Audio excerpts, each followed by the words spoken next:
Ibig kong sabihin dito mga palangga, simula nung pumasok si Bangag Jr., lalo kayong nahirapan sa pagbili ng mga pangunahing bilihin kasi imbes na ibigay sa inyo ang pera through project ay ninanakaw ng mga walang hiya.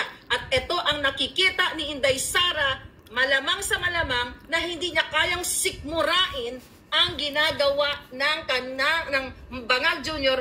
at si Lisa Tanas na walang humpay magpaaral ng trolls o magpaaral ng bayarang vlogger sa London. Pera nyo yun. Walang humpay na magbigay ng mga ang tawag dyan, payola sa mga mainstream media na ayaw kumibo at ayaw magsalita na naturingang fourth estate na sana ay magkakaroon ng check and balance sa isyong politika. Pero binabayaran ng jutang ginimes na gobyerno ni Bangag yan. Diyan po napupunta ang pera ninyo. Kaya ni galunggong, ni 1 kilo, hindi kayo makabili. Kaya 1/4 lang kayo o baka 1/8 pa o isang guhit. Yan. Ngayon, itong pagre-resign ni Inday, ito ay nakikita niya kung gaano katalamak ang panggigipit ni Marcos Jr. Kaya ikaw, Bangag, antayin mo na ihilain ka ng taong bayan dyan sa iyong kinauupuan na peking pwesto na hindi naman ikaw nagpapatakbo kundi ang asawa mong taksil, traidor, Bangag, Bartek, lahat na at 10 ng inyong mga kasabwat dyan sa pamumuno ng mafyang gobyerno. Bakit kamo? Sa tingin nyo ba na mafia ito? Sa tingin nyo ba hindi nakikita ni Inday Sara ito? Yung nag-open ng investigation na si Congressman Swansing tungkol sa agricultural smuggling na ang yabang-yabang noon na ito, ganyan-ganyan, kailangan mapanagot ang mga smuggler katulad ni Michael Ma, di ba? Nagtawag-tawag pa siya. Asa na si Swansing? Ayun! Nasa Partido Federal na, nagsama-sama na. Pero ito'y nakikita yan ni Inday yung mga ginagawa nila. Bakit ko sinasabi itong agricultural smuggling? Pinigil ni Marcos Jr. ang hearing na panagutin si Michael Ma. Dito sa kinasasangkutan yan, agricultural smuggling. Pero ano nangyari? Pinigil ni Bangag noong January 29, 2023 nung kinausap niya si Zubiri, Senate President pa noon, at ang kanyang kapatid na si Tambaloslos ay kapatid pinsan na nagkaroon sila ng legislative agenda. Then, after that, wala nang hearing magpakailanman. At sabi ko nga, hindi rin inulat ng mga taksil, traidor na mga mainstream media, na mga reporter, ang pag-appoint ni Marcos Jr. bilang special envoy to China ni Michael Ma. Tinraidor po kayo ng mainstream media. Tinaksilan kayo. Diba? Pinagtaksilan kayo. At ito'y nakikita ni Inday Sara. At siguro, hindi yan na kayang sikmurain na kasama pa siya sa mafyang gobyerno. Dahil ako, last year pa lang, gigil na rin ako kay Inday na nagpapaubaya siya, na ginaganito siya, tinraidor siya ng mga bangag. Tandaan ninyo, nung panahon ng 2022, ako ay Marcos ang nasa utak ko. Sabi ko nga, nung si Inday may sinasabing tatakbo na presidente, no, hindi si Inday, bata pa yan, Kasi sa kagustuhan ko na ang Marcos Jr. ang maupo dahil akala ko, tuto pa rin niya yung mga pangako niya. Pero sabi nga ninyo, mga dilawan dyan, hindi na kayo natuto sa ating madilim na history. Anang, tama kayo. Pero bakit kayo ay hindi natuto? Bakit ayaw nyo magsalita ang iba sa inyo? Mga palangga, eto na ang panahon para durugin, para isyot sa kumunoy si Lisa Tanas dahil hindi po si Marcos Jr. ang nagpapatakbo ng Pilipinas, kundi si Lisa Ahas. Tignan nyo yung PTB4 na si Ana Puod. Okay? Puod ba? Okay. Na tinanggal nila. Dahil lang hindi na control o hindi na cover up kasi live yun yung pagharbat ni Lisa ng alak kay Chis Escudero. Pinagtatanggal o tinanggal. Tinanggal pala yun, ha? Mga taga PTV4. Kaya nga sabi ko sa inyo, magsalita na kayo. Sabayan nyo na ito. Nakita nyo kung gaano kahalang ang kaluluwa, kung gaano kasindikato ang gobyerno ni Marcos Jr. Nagtatrabaho ka lang. Diba? Nag-videoan mo live ang mga kasinungalingan ni Bangag Jr. at ni Lisa. Bigla siya nang harbat ng alak. Kasalanan ba ng photographer yon? Na-anticipate ba ng photographer yon na dahil siya ay bartik, aagawin niya yung alak, then na-capture ng camera, tatanggalin nyo ngayon yung head ng department? You have to think. Think. Sabi ko nga, kung galit man kayo sa mukha ko, pero for sure, naniniwala kayo na kayo mismo, whether you are middle class o mayaman, hirap na hirap sa pagbayad ng kuryente. May nag-send na sa akin bill sa kuryente kanina. Mga palangga ko, mga follower ko. Okay. Kaya nga, sobrang mahal na. Ano ba itong mga na to? I think ito. Ang bill lang daw nila dati nasa 2,000 pesos, 225, mga ganon. So ngayon 5,000 na. Takpan lang natin tong baka magurgur itong mga taong nagsisend sa akin. June, ayan, June alright? Wala bang dito makikitang niya, pangalan, tingnan natin. Baka gurgurin ni Lisa Smugs. Okay, bill computation. Ayan, 5,000, 55.50. Ang sabi sa akin, Miss Maharlika, dati nasa 2,500 lang po ang aming bill. Ngayon, 5,000 na. O, ano to? Generation 2,7, transmission 221, system loss 248, distribution 1,195. Ang daming mga charges. Subsidy 0.28, government taxes 528. Tumutok tayo dito sa government taxes na ito. Pagkalaki-laki, 528. Yan yung binubulsa ni Marcos Jr., ni Bangag, at ng kanilang mga kasabwat palabas ng Pilipinas. Yan po ang ninanakaw nila sa inyo. So whether you are dilaw, pula, puti, unless na kayo ay bumubungkal ng pera, hindi kayo maaapektuhan sa pinagsasabi ko. Pero ang issue na ito ay issue nating lahat. Kahit ano pa ang political views mo, binaboy kayo ni Marcos Jr. ng kanyang asawa na Bartek Lasinggera. Ayan nga. Ayaw nyo pang kumilos. Ayan na, si Inday, baka mamuno na yan. At yan po ang kinatatakutan ng mga bangag kasi alam nila na mayroon talagang 5 pictures na sumisinghot si Kuting ng Pulburon. Dahil mismo yan ay kinumpaan ni Agent Morales doon sa Senado nung siya ay pilit ginigipit ng mga hunghang na senador. Actually, mga palangga, okay? Itong isang ito,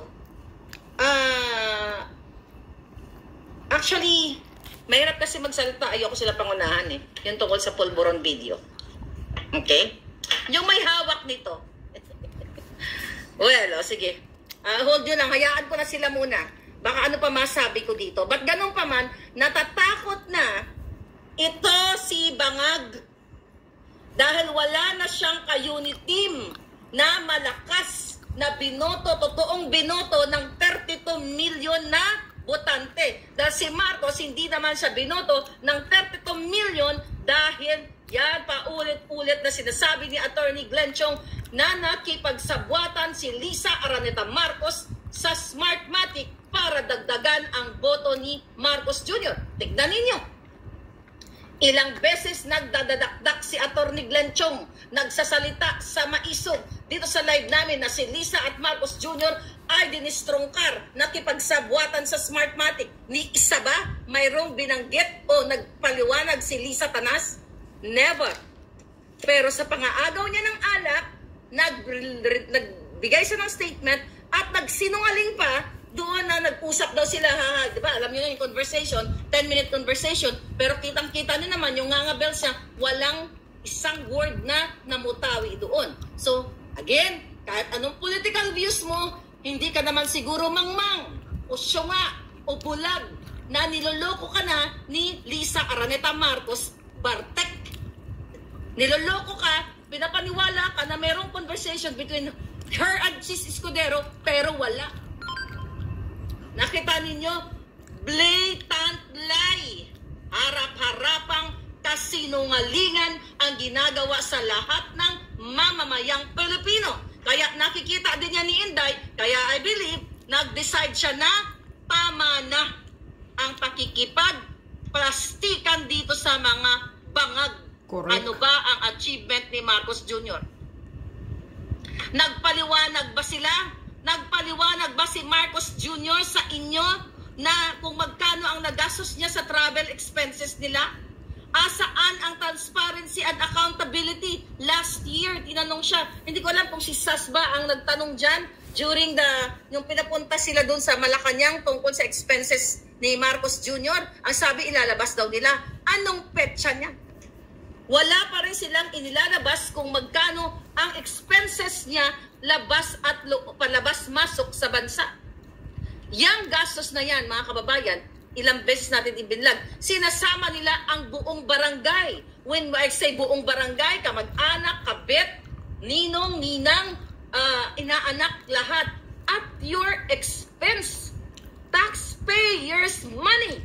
Exactly. Remember, tinatanong ni Eric, ni Doc Lorraine, si Tambalustos na nag-ugat sa kanilang pag-suspension. 1.8 billion ba ang kanyang expenses sa kanyang opisina? Anong ginawa? Imbis na magpaliwanag sa taong bayan, niligwak, kinontempt si Eric at si Lorraine.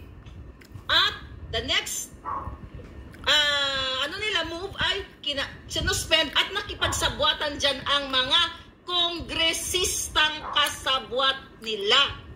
Kung hindi pa kayo magising, na hirap bumili ng bigas, asukal, itlog, lahat. Baka nga binibili nyo lang na itlog is reject yung may basag. Ba't ko alam yan? Sabi ng classmate ko, mas sabi mas mura daw yung basag na itlog. Sabi ko, ha? Sabi ko nga ganon, basag na itlog, mamaya bulok na yan. Sabi, yan yung binibili ng mga kawawang pobre. Dahil yung buong itlog ay mahal. Sinad niya sa akin. Okay? Sabi ko, di bulok-bulok na yan. Wala daw choice. Okay? Ito, pinakita sa akin ng itlog. Ayan o, may presyo pa. Ganito yung crack eggs. Binibenta sa palengke ng mura kasi basag-basag na. O, ayan daw ang mga binibili na crack eggs. O, ayan. Kaya nga. So, imagine ninyo, mga kababayan, ito yung nararanasan ninyo ngayon. Kaya sabi ko, this is not about your political views. Ito yung nararanasan ninyo na pagtaas ng mga bilihin ng tubig, kuryente, gasolina, ano pa ba? Kailan pa kayo kikilos? Well, siguro inaantay nyo pa yung video, no? Polvoron video. Taghirap na talaga ang Pilipinas. Oh. Walang achievements, dense. Walang achievements. Yeah, tama. Achievements. So, mga palangga, sana itong pag-resign ni Inday ay tuloy-tuloy na to. Wala nang karapatan si Marcos Jr. na manatili sa kanyang pwesto. Unang-una, pinababayaan niya ang kanyang asawang maging sila pala, hindi lang asawa niya, na sila ay mangidnap ng mga bata sa Turkey. Exactly.